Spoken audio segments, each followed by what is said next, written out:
So welcome everybody to the final episode of the MCSS Mixtape Volume 1. Hopefully there will be more volumes in the future. Tonight we are making ancient world history more engaging for 7th graders. I'm your host, Dave Johnson. I'm the current president of MCSS, and I'm also the chair of the Online Learning Committee. I'll do a little bit more in the way of a welcome in just a sec, but really quickly go over the ground rules for tonight and give a few quick announcements. If you are attending this session for sketches, we will send a form out after the session is concluded and the video has been uploaded. That may be tomorrow, but it's probably going to be more like Saturday because I'm doing an all-day presentation tomorrow. Regardless, when you get the email, you will have a week to get the form back to our awesome office manager, Mandy, and her email will be in the email we will send you with the recap and the sketch form. So be on the lookout for that over the next couple of days. This is the final session of the MCSS Mixtape, and we hope that those of you that have been regular viewers found them useful and you'll consider attending some of our stuff again in the future. We don't currently have anything else slated yet, but the Online Learning Committee is always meeting and coming up with new ideas, so hold tight. Our spring conference this year, which will hopefully help lead us to Volume 2 of the MCSS Mixtape next fall, will take place May 3rd through 4th at Macomb ISD in Southeast Michigan. If you've got a lesson, a strategy, or a topic that you're dying to share with others, our call for proposals is now open, and you might just end up in the next volume of the MCSS Mixtape. And finally, we offer a lot of great programming like this webinar series for free, regardless of whether or not you're a member, but there are also a lot of great benefits to being an MCSS member. From discounted rates to the MCSS conference, member-specific publications, advocacy, your $40 a year goes a long way toward advancing social studies education across the state. If you're already a member, consider renewing early and locking things in for another year. And if you're not a member, there's no better time than the present to join. So one of the best parts of my job is getting to work with and mentor new teachers in their first couple of years in the field. And Trevor is one of those teachers. I first got an opportunity to meet him in 2019 as he began his teaching career, first in Cadillac Public Schools before moving over to Manton Public Schools, both in rural northern Michigan. And now he's in his 5th year of teaching over at Manton. And fun fact and true story, Trevor was actually my first mentee, though I'm honestly not sure how much I taught him. He has a passion for finding engaging, hands-on ways for students to explore the past. And he has built an impressive repertoire of strategies, tools, and techniques for cutting through the clutter of our content and helping kids engage with and understand the breadth of history. So tonight, he's going to share with us some strategies and tools he's used in his classroom, and I can't wait for all of us to learn from him. So with that, it's time to get started, and I'm going to stop sharing my screen. And Trevor, over to you, man. It's all you. All right, sounds good. So, thank you for the introduction. Like you said, my name is Trevor Thieba. I teach at Manton Schools. I'm in my 5th year.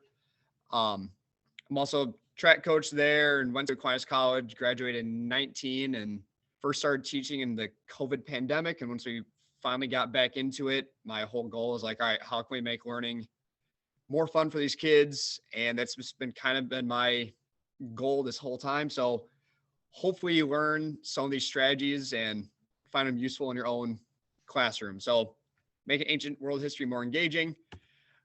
So a couple questions to get started. How many are world history teachers? So Dave, you can have them like unmute or anything like that.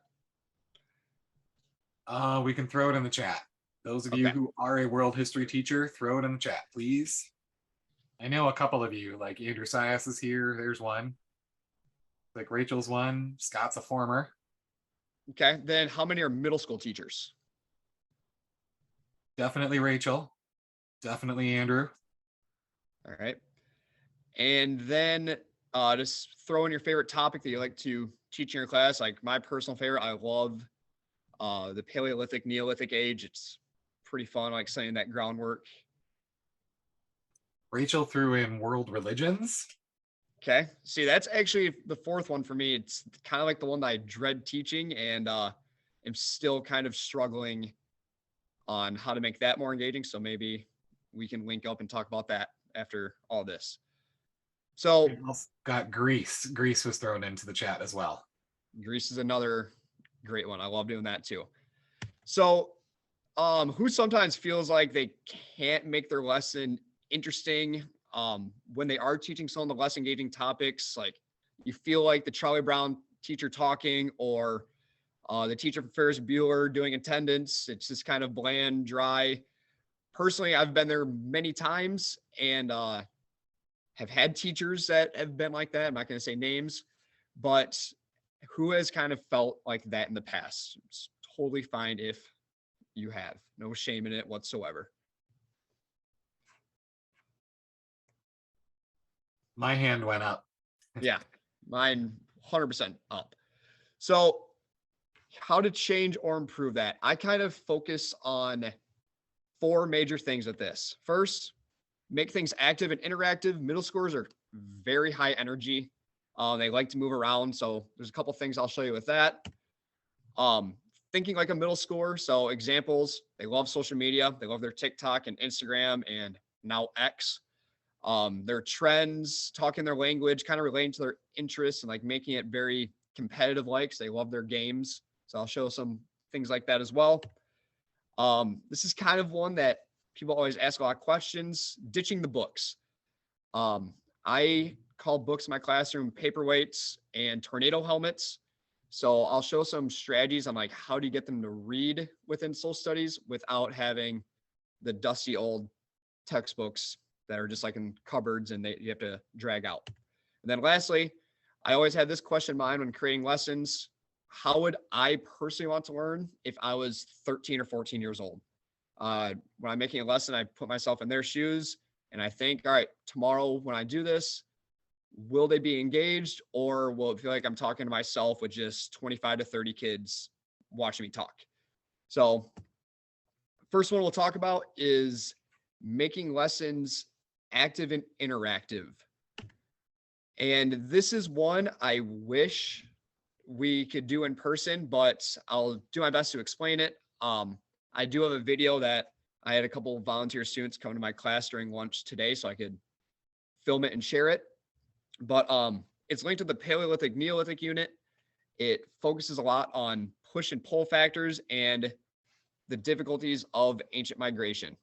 So I will, then there's the standards it covers as well. So I'll actually show the video and then I can explain it. Hopefully this loads.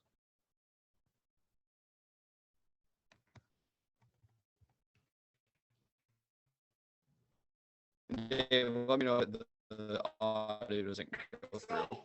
So how we're going to do this is simulate how migration works. Is the audio working, Dave? It's a little quiet.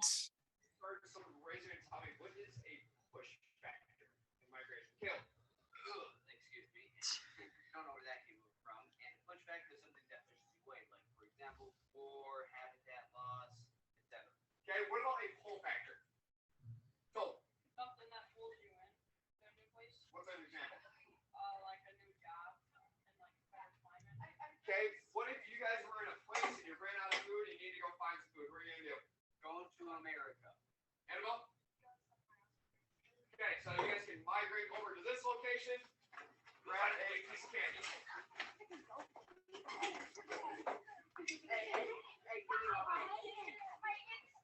Annabelle acting all patient, waiting. Alright, so hurry up though. Alright, so you're gonna stay over there. Stay over there. I got the one I was looking for. Okay, so as we do the candy, make sure we're listening. So now you just migrated something. What kind of factor was that? Candy. Gage? Pull factor. Pull factor. So let's say you guys are in your new location and Bodie rips a huge, stinky, nasty fart that's gonna clear the room. He had beans last night mixed with ice cream. He's lactose intolerant. What are you gonna do now? I'm nose blind. I can't even Annabelle? smell it. Because, You're gonna leave. So let's migrate to the next location. but I'm nose blind. I won't even smell it.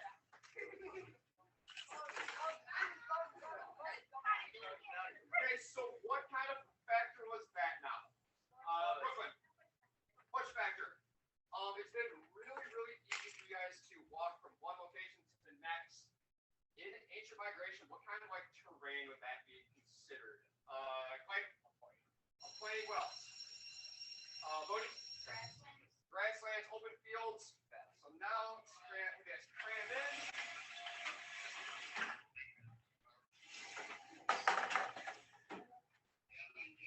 Okay, so now you need to migrate again. So here's the thing.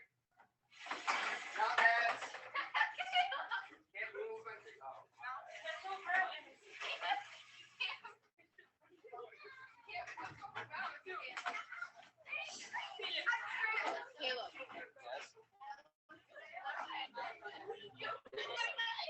So, all right, so I'll stop it there. So kind of what I do with that, I'll pull up the Google Docs so you can see that. Hopefully you could have heard everything.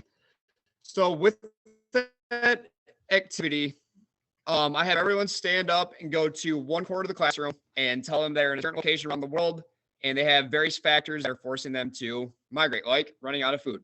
So I'll put a bunch of candy, like you saw. I had that jar of Dum Dum Suckers at the opposite end, and they just need to migrate to that as their pull factor. Then I'll, like you heard with that kid farting or anything along those lines, that would be their push factor to go to the other side of the room. And then I have them make that connection like, oh yeah, it's really easy to walk from one spot to the next, with that being like grasslands and open fields and plains with ancient migration. And then I'll put the tables and chairs where you did see the kid push the chair or the table out of the way where they're not supposed to do that. They have to climb over, crawl under, makes it a little bit difficult. And that simulates the mountains or the deserts or the large bodies of water that ancient people had to deal with migration. Anybody have any questions with that one? If you have any questions in the chat, Dave, let me know. None at this time. Okay. All right. So another thing I like to do is this thing I call them just chalk timelines. With this, I learn how to put the dates on a timeline in order, the difference between BCE and CE. I have a list of different events in history and the year they happened, anything from discovery of agriculture all the way to my birthday to like a certain Super Bowl date, whatever. The date really doesn't matter, but I'll just read off the events and the year, and they need to put it in the right spot on the timeline. So here's some pictures from it. They need to label the BCE side, the CE side, put a title on the timeline, and just kind of get them used to using that. Then here's my sheet that I use. So 3,500 BCE, civilization began to emerge in Mesopotamia. 1940 CE, United States gets involved in World War II. Anything along those lines. You can use any events just so they get used to putting those timeline events in the right spot. Another huge thing I do is this jobs of history activity. For this one, understanding what archaeologists, geographers, historians, and cartographers do, and also the difference between primary and secondary sources, and then the key questions to studying history. So for this one, it takes a lot of prep work, but it usually is between 7th and 8th grade, since I have them for 2 years. One of the favorite activities that they do over those 2 years. So what I'll do is during before school time, I'll go out to like an open field we have on our playground. I will bury various artifacts in the ground with different numbered flags marking the dig sites.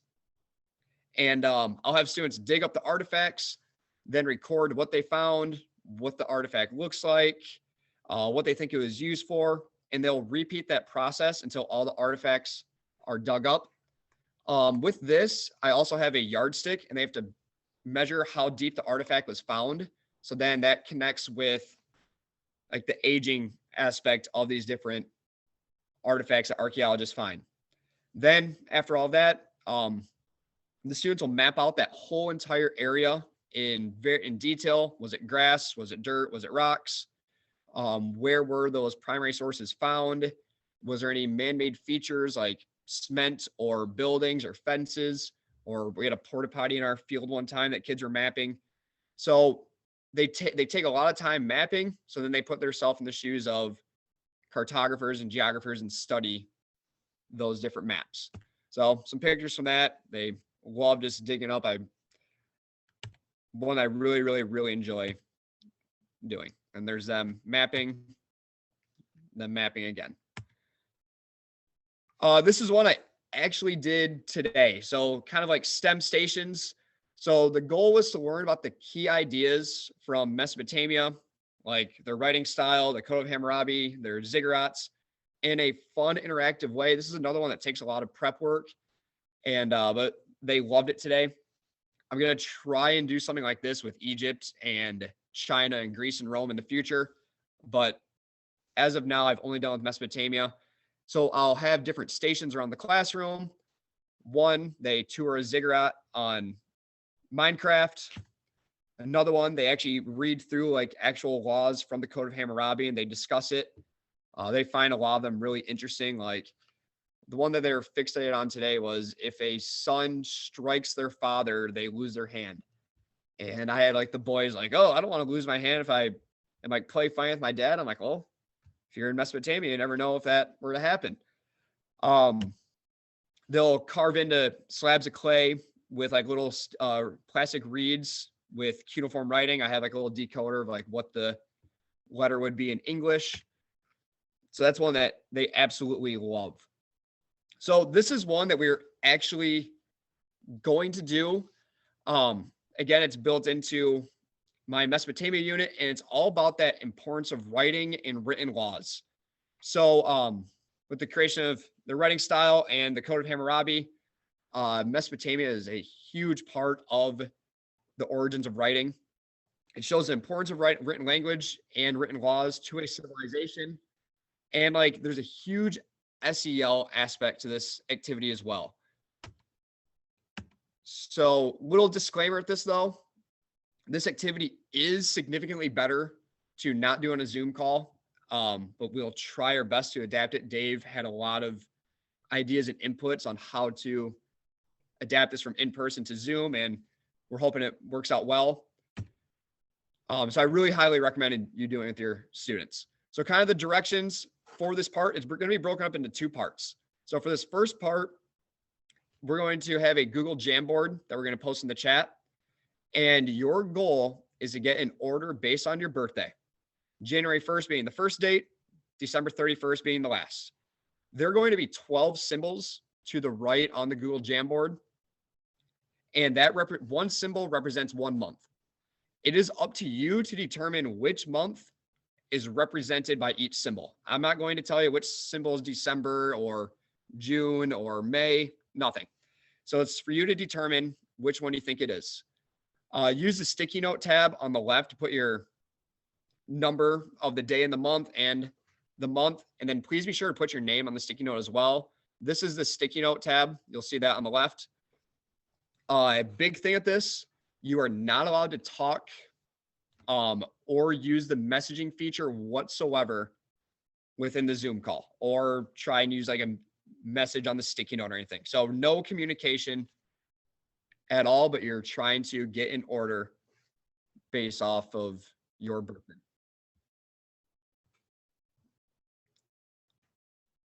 So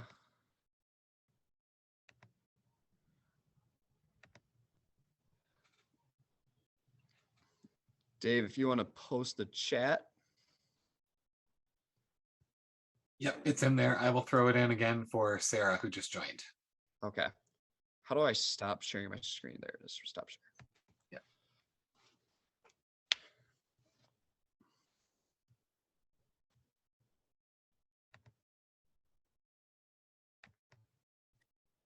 Just for clarification, while we're doing this, you want us to also drag the icon that we think represents the month to our month when we're claiming it, right? Correct. So there's a 12 boxes, drag the icon. So which one you would make sense? And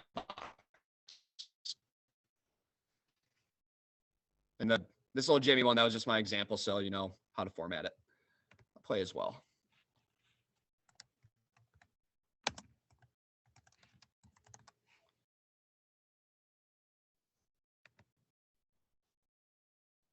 For those of you who were here last night, I'm having flashbacks to our Feeding the Panther activity.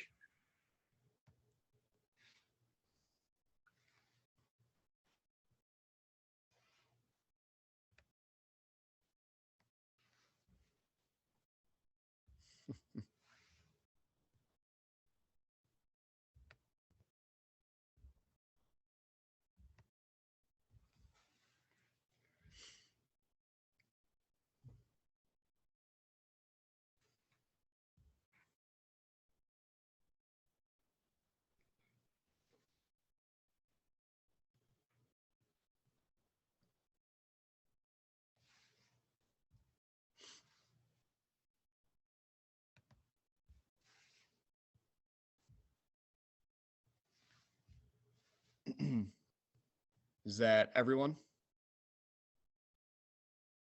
Oh, they're I driving believe by. so for this first round. Yeah. Okay. So we'll go back and I'll share my screen. We'll talk about this a little bit.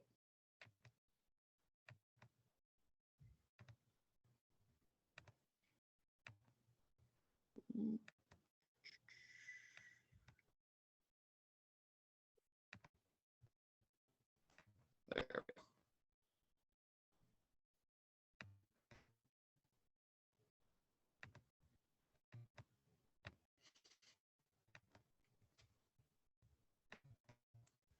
Okay, so disclaimer, you guys totally messed that up.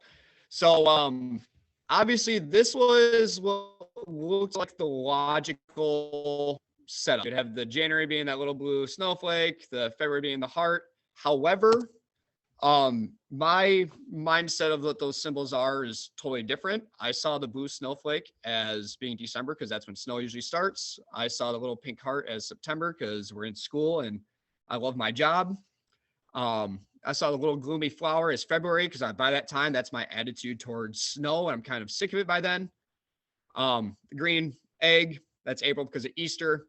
I saw this little purple flower as August because that's usually like when the plants and the trees are 100% in full bloom. The little cherries July because that's when the Cherry Fest is up here in northern Michigan, Traverse City. This little palm tree, that's March because that's when a lot of people go to tropical places for spring break. This little pool and ladder is June because it's nice weather. People are starting to get in the swing of summer. This little apple with pencil and the measuring is May because that's usually when state testing is and we're really in the swing of school right then. For November, that's a pumpkin because that's when I'm starting to take my Halloween decorations down. The little brown leaf is October because that's when the leaves start to change. And then the Christmas tree is January because that's when I start to take my Christmas decorations down. So now we're going to go into this second part. So now there's going to be a second Jamboard to use. This one has the months already set in each box. There is no symbols. It is actually words and has what you're trying to get in order based on. Okay. This will not change and is 100% concrete information. Use the sticky note tab again to put your number of the day in that month. Please be sure to put your name on that sticky note as well. Again, you're not allowed to talk, but I'll give you a little bit of communication. If you need it, you are allowed to use the messaging features within the Zoom call. So Dave, if you want to set that second Jamboard, I'll hop in that one as well. It is in the chat. And I'll actually keep my screen sharing for this so people can see.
Look like everybody's good, Dave, or are we missing anybody? I think we're good. All right. So Dave, when is your birthday? June 4th. Okay. Brenda, you can just put in the chat. When is your birthday?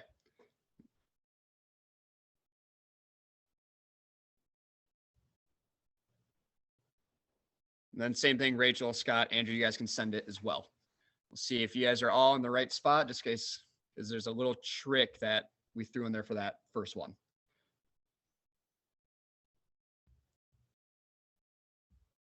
So Dave, you can just let me know because I can't see the chat right now.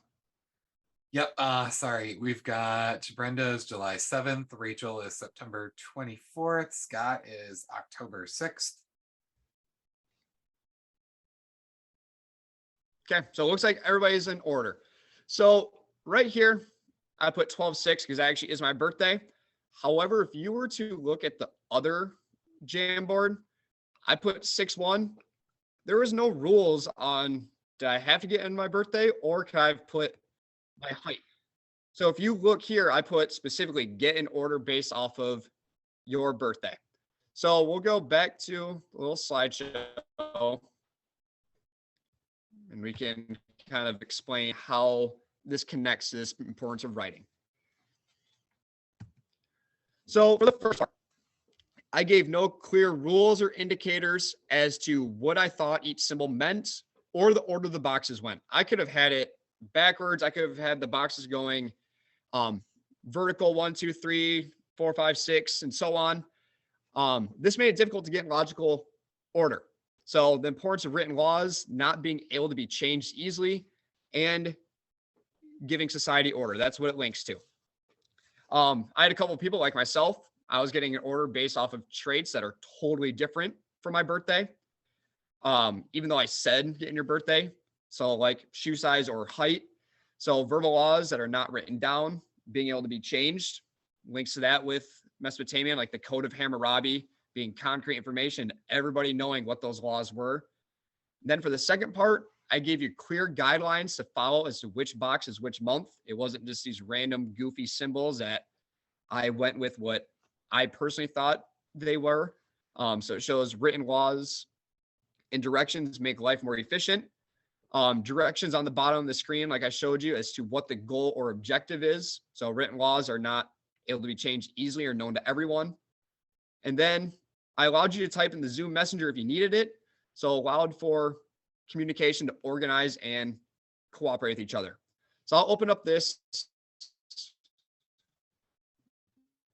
Google Docs to explain how I link it to a non-Zoom version. So there's a part I've done it over Zoom. But, the first part, the students play game of telephone. We've all done like the random goofy phrase and like we whisper it to one person and it's supposed to go all the way around the room.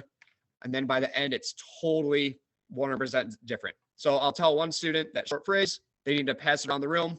By the end, it's different. And this is to show them that writing helps us to know what their life was like a long time ago, since that writing transfers. For the second part of that, I will just give them a sticky note and they just need to pass the sticky note around the room because that sticky note and the phrase I wrote on it, that's not changing. So from the first kid to the last kid, that sticky note is going to be the same, just like the writing that we get from ancient times, knowing what their story is, what their religion was, what their beliefs, what their government, their laws, versus just word of mouth being passed from generation to generation to generation. So that's the part we couldn't have done over Zoom, but it's the part that I like to do with the Mesopotamia. For the second part, the students, they will get in order based off their birthday without talking, without making noises, without writing. However, I'll pull a couple kids in the hallway and I'll tell them, your job is to pretty much mess everything up. You want to get an order based off of your shoe size. You're trying to get an order based off your middle initial, your height. And this kind of shows them that rules and instructions, when they're spoken, they can be changed. There's no written aspect to make it known to everybody.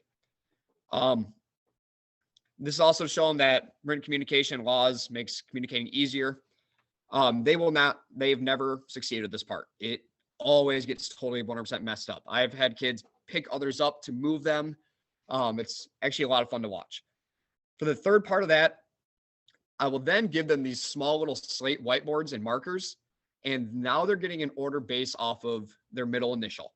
So from Alan to Betsy to all of a sudden over to David and so on. This is a lot easier because I'll also write on the board what they are getting an order based off of. And me writing on the board shows them, hey, this is your written laws. That is not changing. I'm not erasing it. I'm not going to change what it says.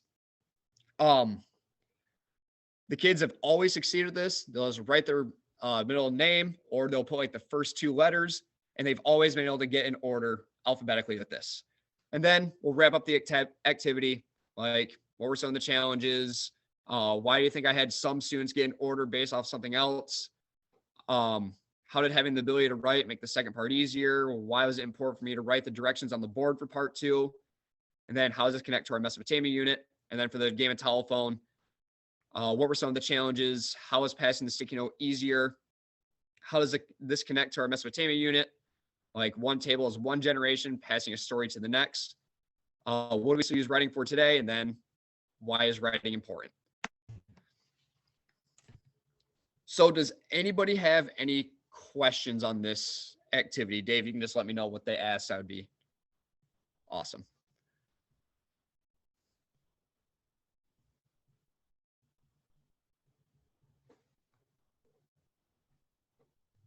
My rule for Zooms after asking questions is 3 deep breaths, and I'm on number 2. So, all right, we'll move on then.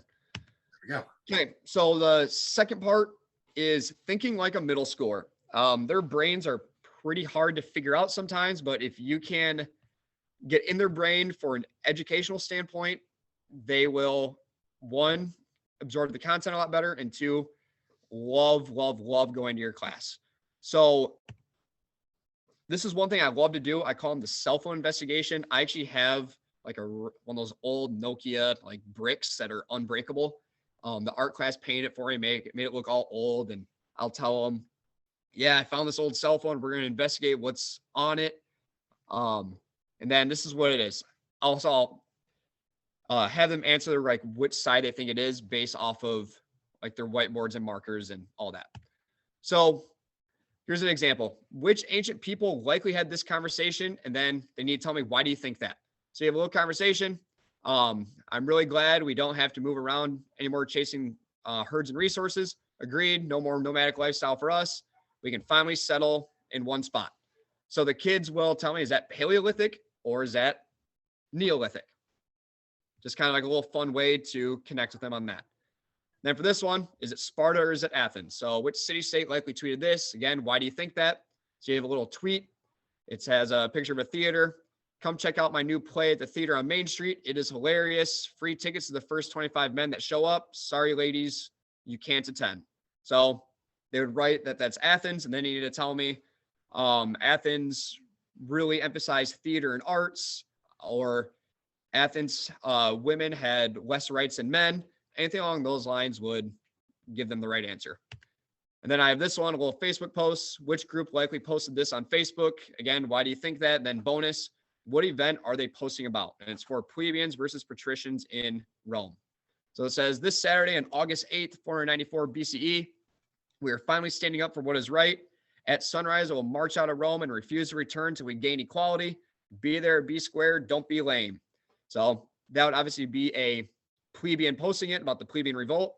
And then you have, you really think this will work? Bring it on. That would be a patrician with their response.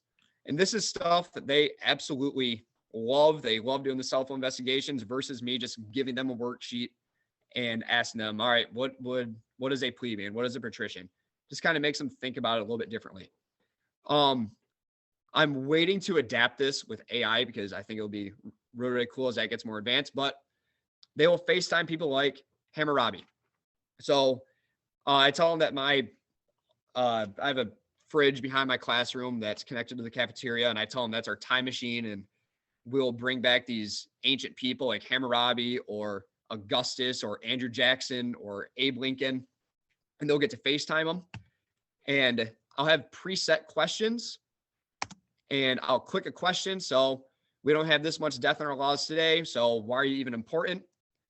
I'll click that little hyperlink, and it'll take them to what his answer would have been based off of like primary sources and the knowledge we have of Hammurabi. So because of my reputation as a lawgiver, my depiction can be found in several United States buildings. I'm one of the 23 lawgivers depicted in marble in the chamber of the U.S. House of Representatives in the United States Capitol. A piece of architecture depicting the greatest lawgivers of history, including me, is on the south wall of the U.S. Supreme Court building. I'm pretty much the only one that started written laws and a system of justice, so people reference me today. So they love doing this. I have kids debating if it's real or not all the time, and it's just another thing that makes them thinking about the questions in different ways versus me just giving them a worksheet and just having them sit quietly and do questions on Hammurabi. And then this is kind of like the worksheet. So they'll write the letter of the question, and then they'll like write the answer as if they were journalists interviewing the person. This is one that Dave really, really likes. It's the Shark Tank Social Studies. So the show Shark Tank. Oh, I got the music on there too.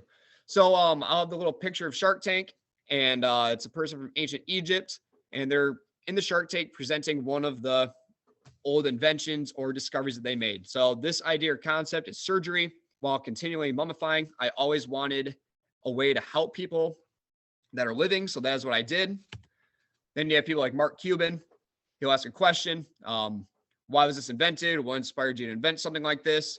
And then the kids will answer based off what they think the mindset was thousands of years ago for someone from ancient Egypt to invent something like surgery or the wheel for Mesopotamia or anything like that.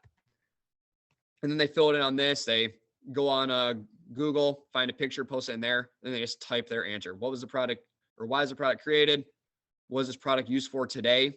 And then how does this item change over time? So our example, surgery, how has surgery changed from thousands of years ago in ancient Egypt to today? And then the man from the Middle Kingdom left the Shark Tank with a deal from Kevin O'Leary. He accepted an offer for 10% value of his company for $400,000. Little game show. So which monotheistic religion is it? Then little game show host. Then I always tell them to pay for a new car. And then it's just simple. Which religion uses baptism, Holy Communion as a basic practice of faith? And then they answer it. So, David, I don't know if you want to do a breakout room or just let them discuss here. But for about 5 minutes, just discuss how you could use one of these lessons in your own classroom or any new ideas you might have after seeing these ideas. It's a small enough group. Let's do it here. Okay.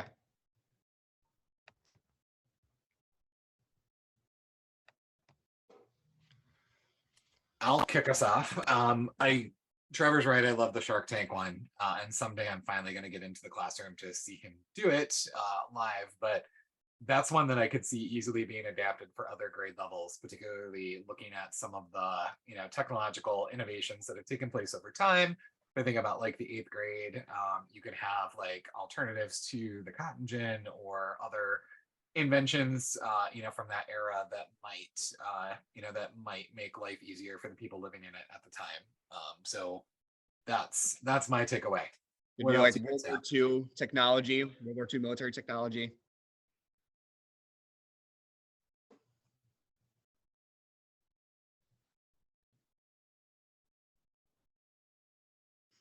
So Rachel, if you want, I can share the ones I have made with you, and you can use those as well and just kind of like adapt them to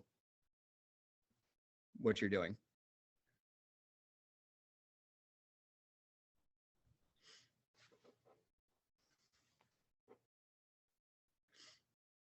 Yeah, the kids were a little bummed that they couldn't do the Minecraft tour of the ziggurat.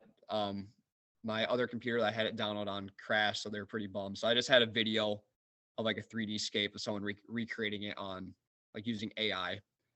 So I told them that when we get to Egypt, if we do that again, I'll make sure that we have a pyramid or Great Sphinx for them to tour.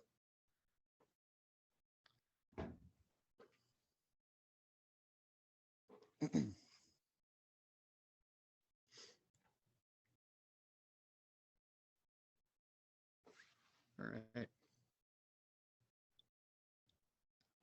Should we keep moving along, Dave? All right. Let me go to share.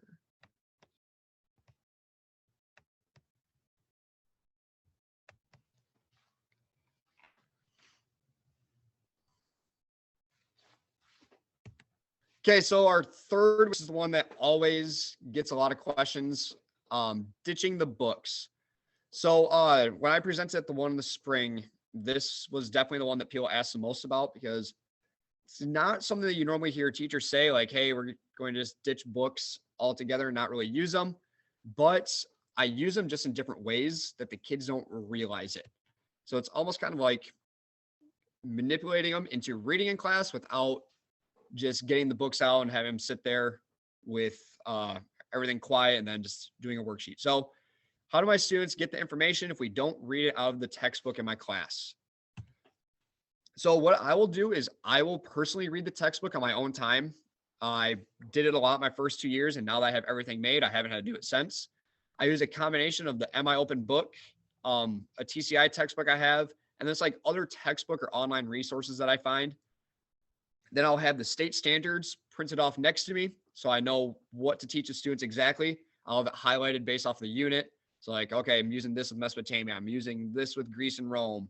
I'm going to use this with the world religions. And then I'll take that information I read from the book and with the standards, and I'll turn it into a slideshow. And we'll do note-taking lectures with like a note-taking guide with lots of discussion. I can ask the questions directly and have like answers, or they can ask me stuff they're not understanding. And I'll also show some videos as we're going along. So it kind of like teaches it in a different way than what I'm explaining it as. So it might click with a different kid seeing the video than how I'm explaining it. So here's like what one of the note-taking lectures looks like. So here's like a little example of the slideshow. So they will have a packet with fill in the blanks, and they need to write the Indus River Valley or streets, buildings, drainage and sewer systems, citadels for protection. So they need to fill in the blanks based off of what is underlined like right here.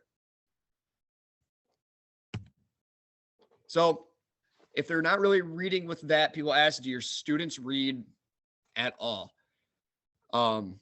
Yes, 100%, but again, just in a different way. So first thing I do is we call it mudding at Manton. Our 6th grade ELA teacher, he's does this thing called Mutt Madness, where it's like a competition of who can make the best mutt, and the kids judge it. So Mutt stands for mark up the text. And I'll give them something that looks like this, and they will sit there and they'll underline, circle, highlight, anything like that of what they think is important throughout the different parts. They'll then take this information, summarize it in their own words in this column, and then make any comments, questions, or connections in this column. So they might highlight eye for an eye and write a little question saying, why eye for an eye and not leg for a leg, or something along those lines. They might make a connection like Hammurabi, like, oh, I remember him learning about him from Babylon. So here's an example of what they look like when they're all done. So this is one of my 8th grade ones. They really do a great job with summarizing, because to them, this isn't a lot because it's such a small space. But if you read it, the quality is so good that I use them as examples. They're fantastic. And then you can see their little comments, like lots of land, argument, against slavery. This one, she has stuff as well. So you see them circling words that, like, she circled popular sovereignty because we hadn't gotten to that yet as a term. Another thing I like to do is the shrinking sticky note. So I will give them a passage like this one on Julius Caesar, and they will read through it, again, underlining, circling, writing in these little margins, any little comments that they need. And I'll give them one of the really big sticky notes, and they will summarize the passage onto the sticky note. I'll then have them share what they wrote in that large sticky note, and then I'll give them a medium, like regular size sticky note. They'll summarize the large sticky note onto the medium, removing anything that they think might not be important in the bigger picture. Like realistically, they might have wrote 49 BCE. Remove that when you're summarizing it even more. They might have wrote something else that's not important. Remove that. Then again, I'll have them share what they wrote, and then I'll give them an even smaller sticky note, like one of the really, really mini ones. And they need to summarize it even more. Big thing with doing this, make it clear. Just because a sticky note gets smaller, don't just write smaller. Like you want to see a noticeable difference between what they're writing. And the whole purpose of this is getting to the main idea of what that passage looks like. So I always tell them, if they're in 7th grade, think when you are at the end of 8th grade, and if you have a question on Julius Caesar on the M step, what do you think they're going to ask you about Julius Caesar from this passage? So you can see she did a great job, again, highlighting, keeping her handwriting really the same size. She just slowly removed some of the less important details. Same thing with him right here. He wrote in the margins, underlined, and with hers. Handwriting doesn't change, and it looks like it actually got bigger from there to there. So they do a great job, again, removing some of the less important details. Like she even wrote in the back, and then she even finished the sticky note. Then the last big thing is, how would I want to learn if I was 13 to 14 years old? So big thing is analyze things I wouldn't normally get to do. So with 7th grade, we start our year with primary and secondary sources, and I will get various primary and secondary sources and put them throughout the room. Like my grandpa has a World War II helmet, World War II canteen, and they'll walk around the room. They'll actually analyze, pick it up, write the description, tell me what they think it was used for a long time ago. And then there will be secondary sources as well. And then they just fill it in their historian source chart. So they tell me which source they think it is, and then a description of the item. Visit places I have never been to. This is my personal favorite thing that I do every single unit. I work with somebody from the Wexford Misaki ISD who is awesome with this. Like we are a great team with building these things. So I really, really strongly encourage you to reach out once I'm done showing you this. You'll be like, okay, that's awesome. So I've never been able to go to Greece. I've always wanted to, haven't been able to. I've never been able to go to Egypt. It's very, very expensive to fly there. Never been able to go to Rome. So how am I going to visit these places from my comfort of my classroom here in Manson? Virtual reality goggles. And if you were to reach out to your ISD, I guarantee they have some form like this. The kids love it. Some of them do sometimes get motion sick, so it's really easy. Just take them off your face. But I even had our superintendent come in one day and try them. And the kids absolutely love it. You can just take any Google Earth picture. If it's like a 360 panorama, they'll take that. They can put it into the app, and then you just, as you move, it changes with the picture on the goggles. So I'll also put up a Google Earth so they can see throughout the world where these spots are. And then I'll have a Google form with questions to make sure that they're following along as myself and the representative from the ISD are reading through the script and asking questions. And this year we've even added some puzzles that they get to do, and they've really liked it, where randomly on the Google form, there'll be a puzzle. And as a table group, they need to decode this little message and put the answer. And we have a little plastic gnome. So the idea is the Amazing Race, their mascot is a Travelocity gnome, and they're traveling to these places. And if they can decode the puzzle or the riddle the fastest, they just won that stop on the Amazing Race, and they get the Travelocity gnome at their table and some candy for that spot. It's something that we have just started doing this year with the gnome, and it's been a huge hit. We did like a little questionnaire for feedback, and every single kid has said, more puzzles with the gnome, more puzzles with the gnome. And it actually has 6 different names, one for each class grade, which is pretty fun. So definitely reach out to your area ISD or REMC to see if they have the VR goggles. because trust me, the kids love them. When they walk into my class and they see him there with his huge box of the goggles, like they get stoked. They love it. And then ultimately have fun. They're middle schoolers. They will remember a lot of the history and social studies that we teach them, but they will remember what kind of activity it was over the information that you throw at them if it's fun. If you just tell them like, yeah, remember when we did that activity and we dug stuff up? Boom. That clicks in their brain that they had fun with that activity and now they're going to remember what they learned at that versus just reading out of a textbook, doing worksheets. Like I have seniors right now. I'll ask them, hey, do you remember doing this? They remember instantly and they can tell me what they learned because they remember having a lot of fun with it. So some examples, I do escape rooms where they're broken up into teams and they race to escape the room the fastest. When it gets nice out, I'll put little slips of paper in Easter eggs and they'll walk around with their worksheet answering the question from the slips of paper onto their worksheet. Instead of just giving them a worksheet with questions, I cut out the questions, tape it to a table, and this is like their formative assessment. They walk around writing the answer with a dry erase marker on the table, washes off with just a little bit of cleaning spray or like a baby wipe, just fine. So these lessons and activities work for 8th grade as well. And I'm sure other grades, like Dave said, with the Shark Tank and like World War II military inventions. So does anybody have any questions? There is my email as well. I'll post it in the chat so people have that. I'll gladly share any of this stuff.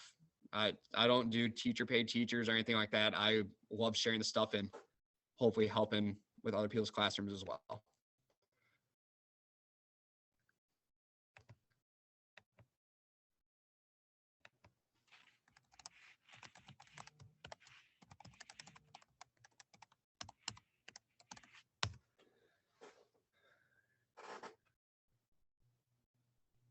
Well, Trevor, I really appreciate you doing this again for us tonight. Ancient world history is not my favorite thing in the world. And watching you talk about these things that you guys have done with your kids, it's pretty cool. So I appreciate you letting me arm wrestle you not once, but twice into doing this presentation for people because you've got some great I have stuff a little to share. shout out. My AP World History teacher I had my senior year took stuff that would typically be really boring like this and made me absolutely love it. So shout out to Ann Kushmiter because she was kind of like the one that inspired me with this stuff. Hey, Mr. Koenig, school board member for Cadillac Area Public Schools. Did you hear that? All right. Well, Trevor, did you have anything else for us tonight? Nope, that is it. Thank you to everybody attended this. If you have any questions, feel free to email me. I'll gladly share any of this or answer any questions that you may have. Awesome. Well, thank you again for doing this, Trevor. And thank you, all of you, for your attendance tonight. Like I said, the recap will be up in the next couple of days. As soon as it's up, you'll get an email with the sketch form. And you'll have about a week to return that back to our office. But on behalf of everyone from MCSS, I want to thank you all for a great night and thank Trevor again for his great work. And we will see you when we see you.